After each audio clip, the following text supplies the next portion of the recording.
Sabrina, and my highlight is definitely watching my daughter take in the world and watching her be in these places that are just these incredible experiences. It feels like a snapshot of memories that I just keep replaying in my mind.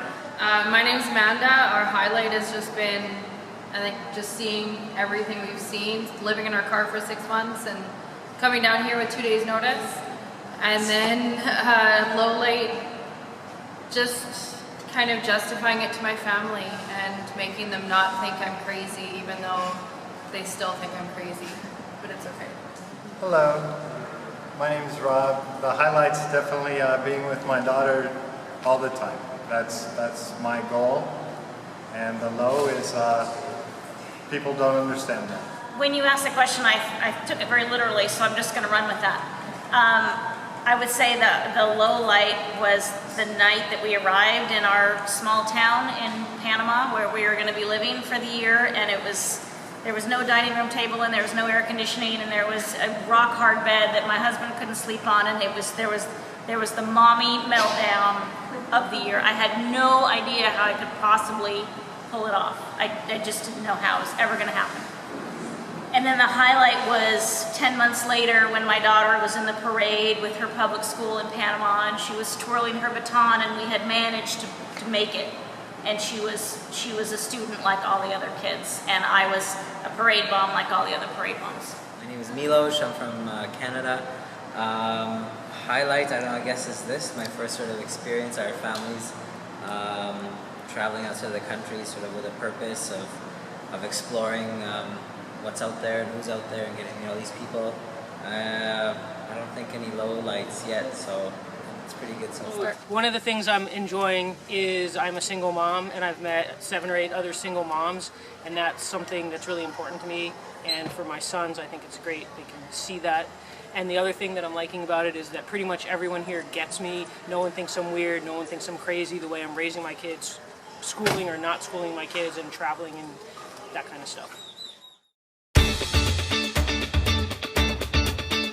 I think it's important as human beings in general. We want to have community, we want to have support, but especially when you're doing something where you're stepping outside the mainstream, and especially for me because I just started, so it's important for me to have community and support and people who can give me ideas.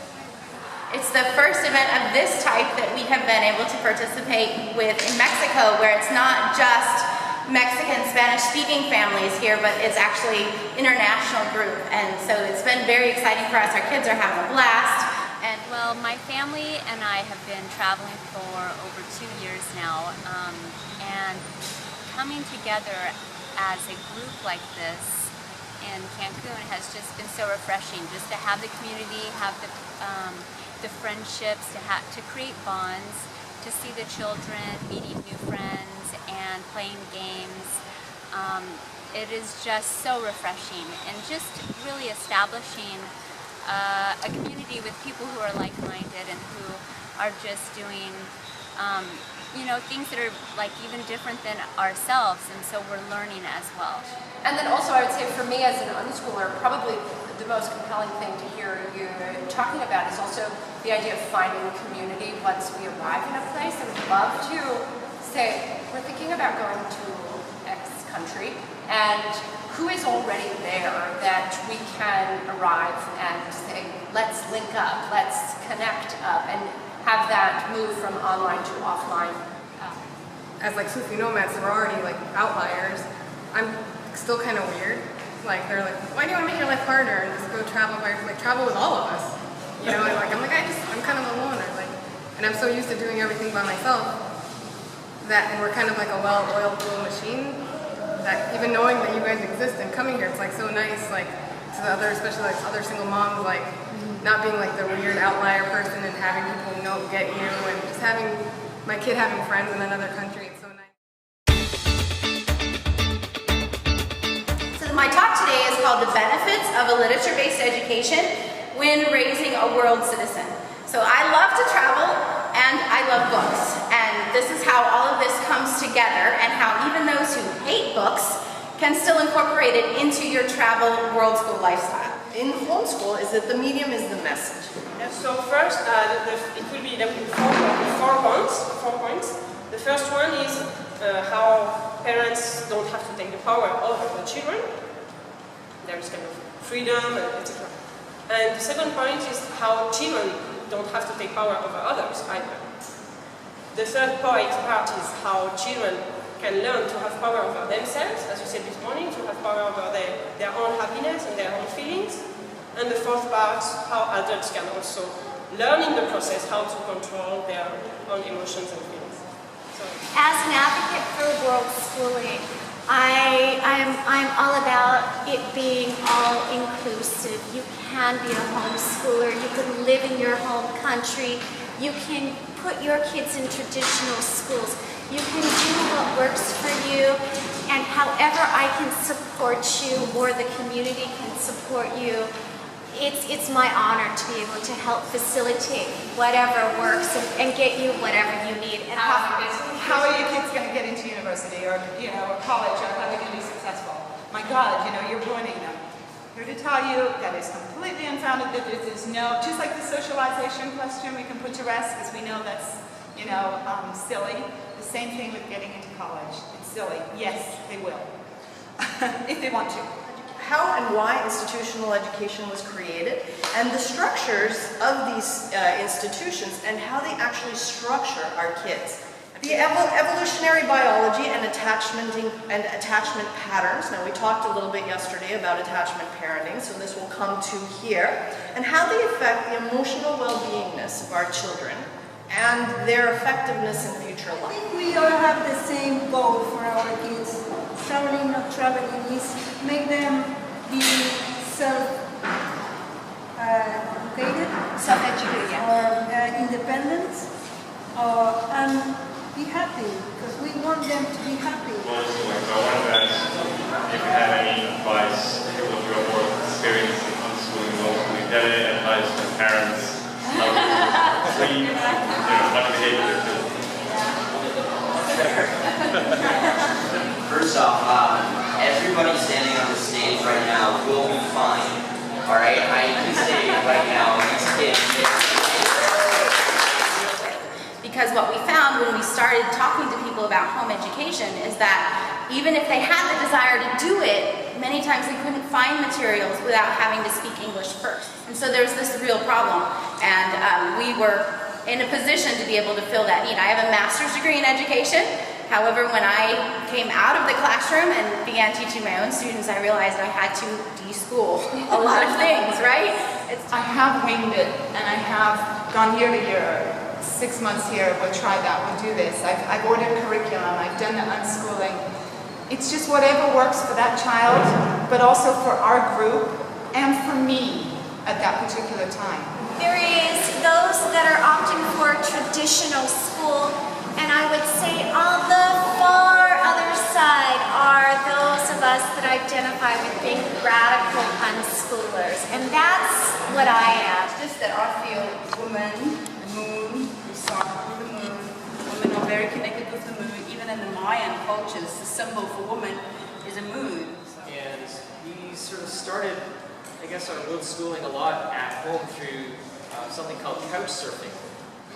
So if you haven't heard of couchsurfing.org, it's a way where people travel and they can find accommodations for free, kind of like a social exchange. How do all of you make friends in other countries when you don't necessarily speak the language? What are some ways that you connect with people locally and find a community where you are? I think being authentic is really the main factor. If you can connect with pretty much anybody on a human level, if you can surpass cultural barriers, language barriers, pretty much anything, if you just really put yourself out there and you accept other people where they are. Your intuition is telling you, you're looking at your child, you're closest to your child. You know that this is not healthy for your child. You're going to sleep, you're up all night because your intuition is saying, no, this is not okay for my child. I tend to personally probably pick some school-related arbitrary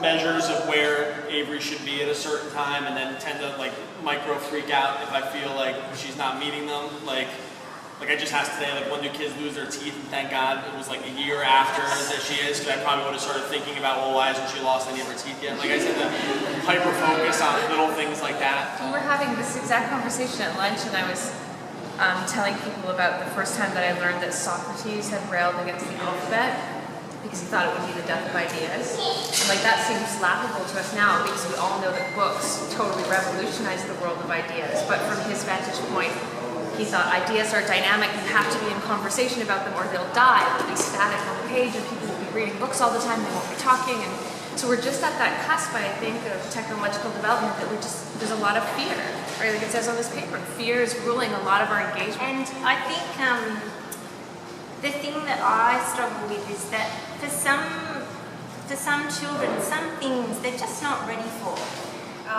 But I also, like you said, like I know my son, and I know he has a strong mind. Like we use every experience as an opportunity to have a dialogue. I don't, we have conversations about it all the time, but there is a social emotional development component to this where, like, is it fair to ask a 6 or 7-year-old, what do you want in your life?